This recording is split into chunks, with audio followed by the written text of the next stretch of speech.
L'espèce disparaît, l'autre espèce disparaît avec elle. Il faut savoir que le fangeant, il est braconné. Ils sont fusionnés. Là, Ils c'est sont un pas fusionnés, fangeant, ils c'est vivent, braconnier ils ont en ce besoin l'un de moment. l'autre pour survivre. Pardon. Pardon. Arrêtez de filmer et venez écouter un peu là. Venez écouter. Donc lui, vous savez pourquoi il a été braconné? Non. Et donc lui, on le braconner pour faire tout simplement des pots de fleurs ou des plaques pour mettre des orchidées dessus. Ah oui.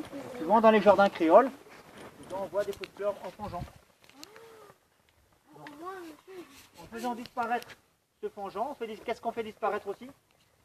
Ben là, on fait la nature. On fait disparaître le thon rouge. Le thon rouge était mellifère, donc un arbre qui donne beaucoup de fleurs et qui attire beaucoup les abeilles.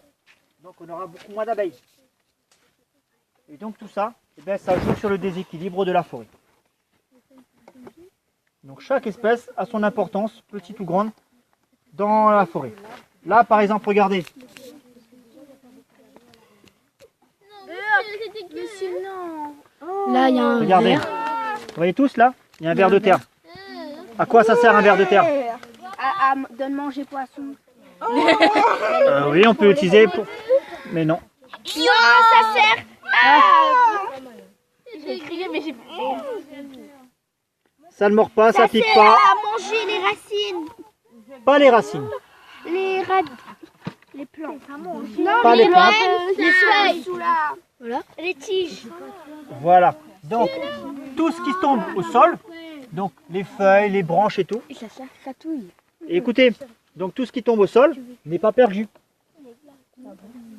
Et ouais, tout ce qui tombe au sol a son utilité aussi, a son importance.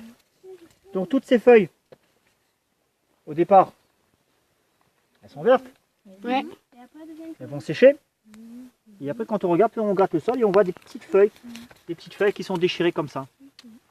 Et bien c'est qui fait ça? Les vers de terre.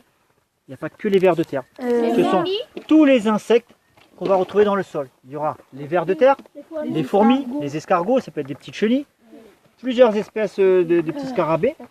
Et tout ça, tous ces petits insectes vont on n'est presque fini.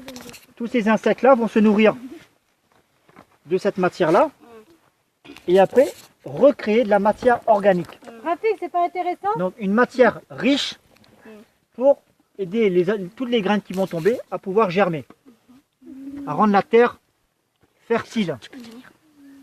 Parce que si elle n'est pas fertile, il n'y a rien qui pousse. Et donc on a besoin de ces insectes-là dans le sol aussi, et bien pour le maintien de la forêt. Est-ce que c'est ok? C'est bon? Vous avez tout compris? Oui. Et regardez, ben voilà. Le petit oiseau la vierge qu'on a vu tout à l'heure. Là, vous avez vu? Oh, il est beau. Oui. Il est là. Tu pourras m'envoyer des photos? Ouais, t'inquiète. Là. Moi, j'ai Passer la nuit avec toi, mais t'inquiète, il va t'envoyer les photos. Bon, allez, je vous